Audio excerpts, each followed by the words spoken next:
This video explains how to design and implement a high-quality, high-speed vision AI chip by connecting only basic logic elements such as adders and multipliers. This AI chip design is the same design that has been used in commercial edge AI systems for the past several years, and all the source code used in the design is open on Github.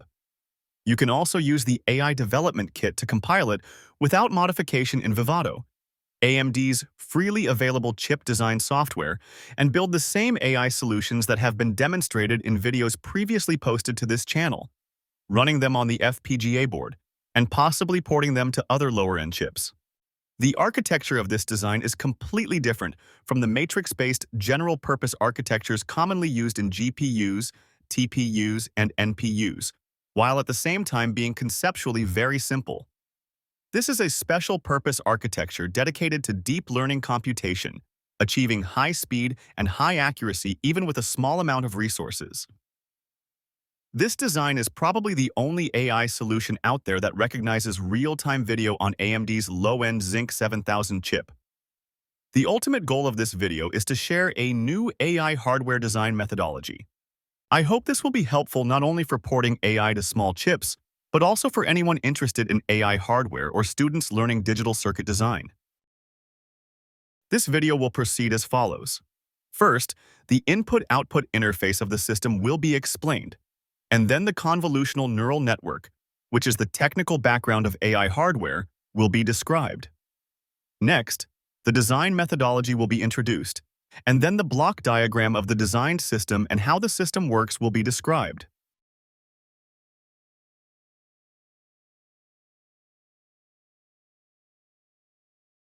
This circuit receives frame images continuously from the HDMI input, recognizes which object the image belongs to, continuously outputs the recognition results, and overlays the results on the HDMI output. The computation circuit operates in a standalone manner and is completely CPU independent. When the CPU informs the hardware circuit of the input image address, the computation circuit starts the computation, and the CPU does not participate in the computation at all until it is completed. In the recognition process, the computational circuit uses parameter data generated in advance through the deep learning training process. This data contains knowledge about the recognition targets. There is no need to modify the computational circuit even if the recognition target changes, and just by replacing the parameter data, the circuit can be used for various purposes, such as classifying animals, recognizing gender and age, or recognizing whether there are defective products in a factory. Most AI algorithms use convolutional neural networks as their framework. Convolutional neural networks perform convolution operation on input images to create multiple output images, and then use these output images as inputs again to create the next output images, repeating the process until the final result is derived.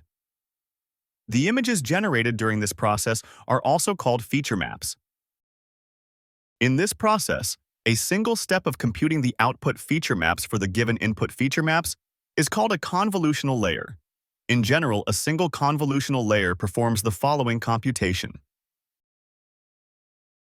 This formula may look complicated, but the important point is that most of the calculations consist of multiplications that multiply the elements of the feature map and parameter data, and additions that accumulate the results.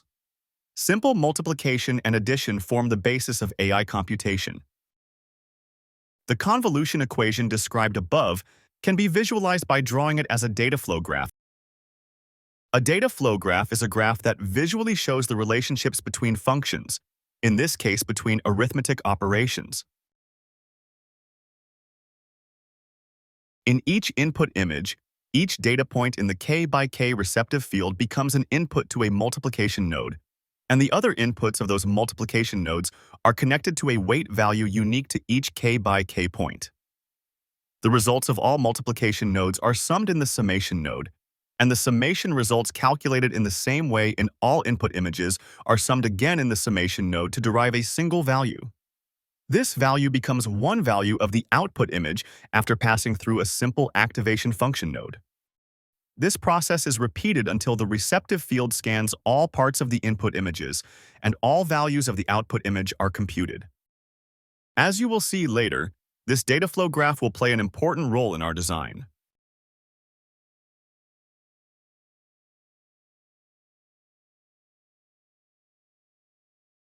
This design is based on a design methodology we call Neuron Machine, which simply designs circuits based on data flow diagrams derived from computational formulas.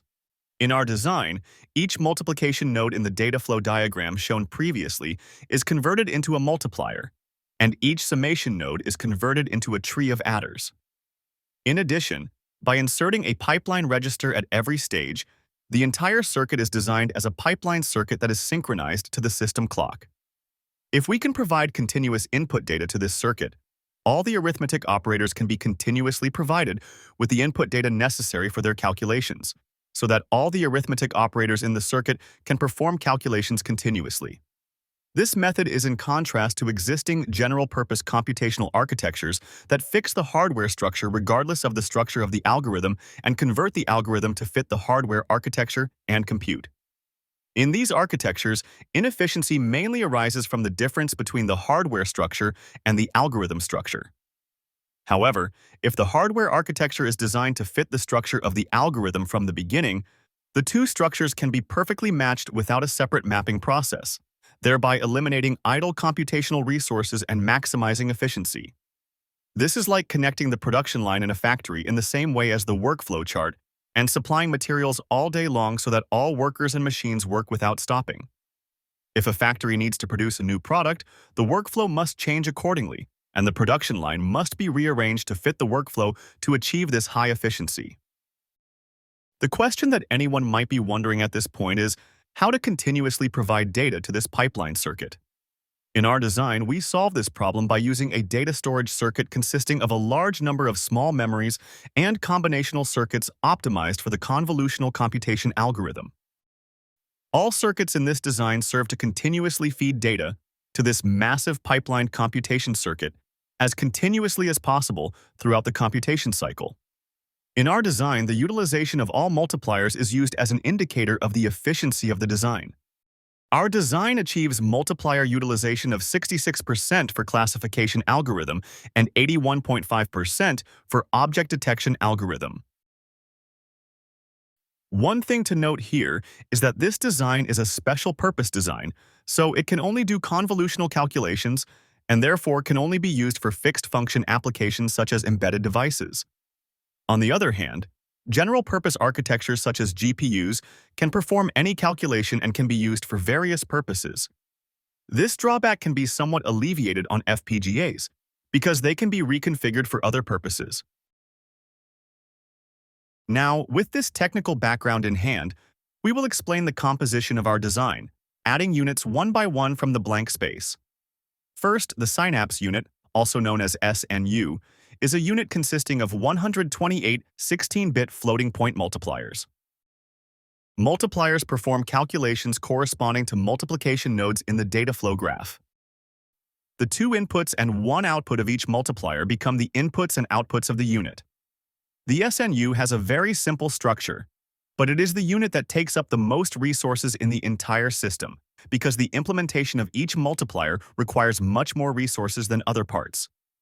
The multipliers are fixed firmly in the circuit like pillars of a building, and all other logic in the system works to create an environment in which these multipliers can work continuously without idle clock cycles. The second unit is the dendrite unit, DU.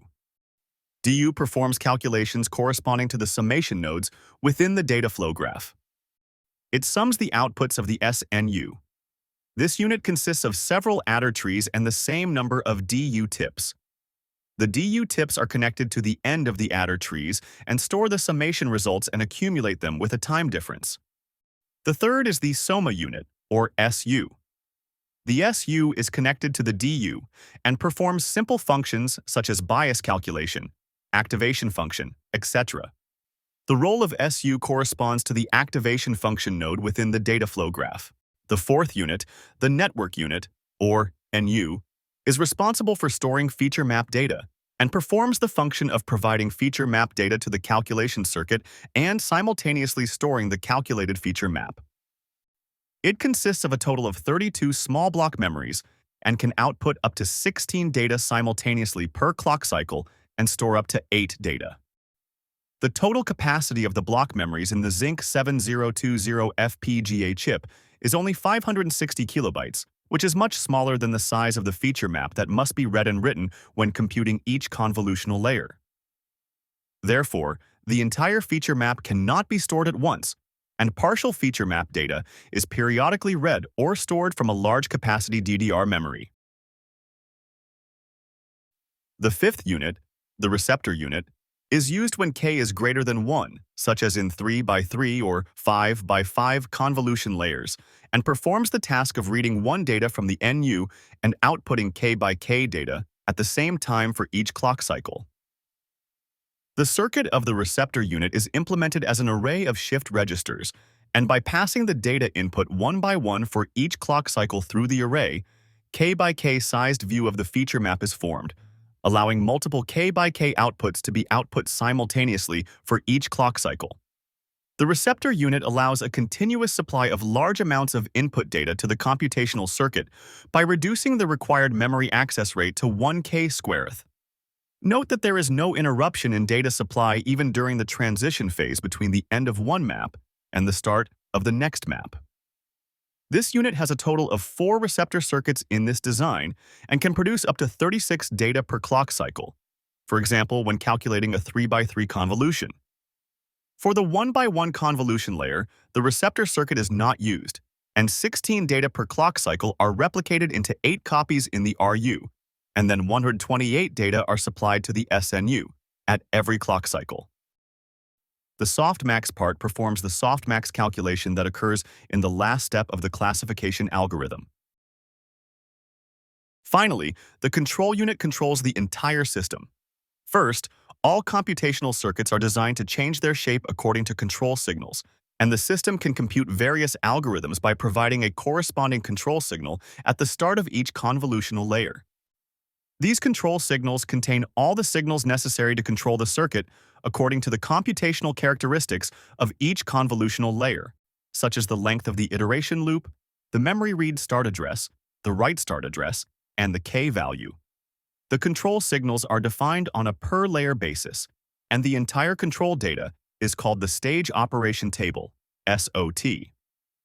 This SOT defines the architecture of the convolution algorithm, and by changing the contents of this table, multiple different convolution algorithms can be computed with the same hardware circuit.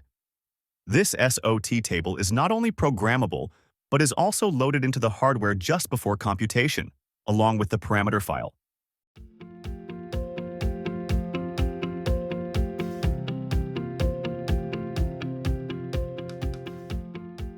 Here, I will briefly explain the entire computation process.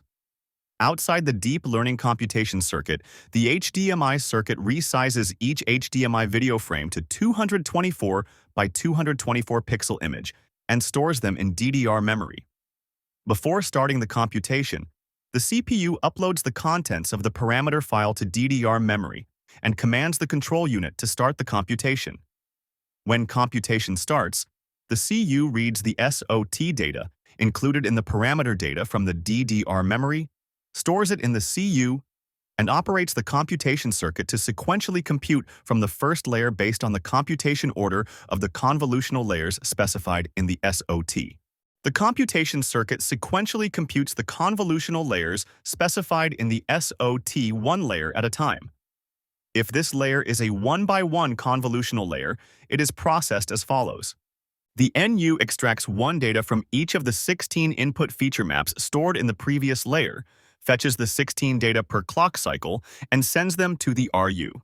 RU replicates this data 8 times and sends 128 data to SNU every clock cycle. After calculating the products in SNU, DU adds up the groups of 16 and accumulates the 8 sum values in the DU tip. In the stage of processing the group of last input feature maps, 8 sum values of the DU tips are sent to SU to calculate the biases and activation functions and then stored in NU. In this process, all data flows in the form of a continuous stream, so the computation circuit can perform computation continuously without stopping. When reaching the last convolutional layer, where n is the number of objects to be recognized, n data are calculated in SU and sent to the softmax part, where the softmax equation is calculated and the object with the highest probability is picked as the result value of this classification algorithm. Once the computation for one image frame is complete, the above process is repeated using the most recently saved input image. This video shows the flow of data within the computation circuit. It is noteworthy that the SNU, which has the most resources, operates continuously without break.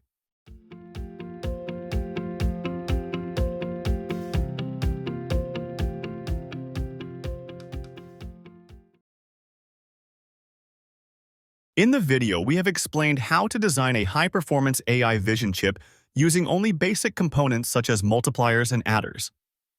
This design was able to achieve high computational efficiency by applying a design architecture called Neuron Machine, which directly reflects the structure of the calculation formula into the circuit design. The binary of the system developed here has already been released on this channel, and you can run it right away if you have an FPGA board. You can also analyze the content of this video through the hardware source code released on Github. You can implement the system binary directly from the source code and port it to other hardware platforms. In the next video on this channel, I will show you how to place and route and package Verilog source code with Vivado software to run AI algorithms on a Zinc FPGA board and recognize HDMI video at high speed. We are always ready to help you. For example, we can help you with your extremely efficient, large-scale chip development project or with AI design training for developers. Please let us know at any time. Thank you for watching.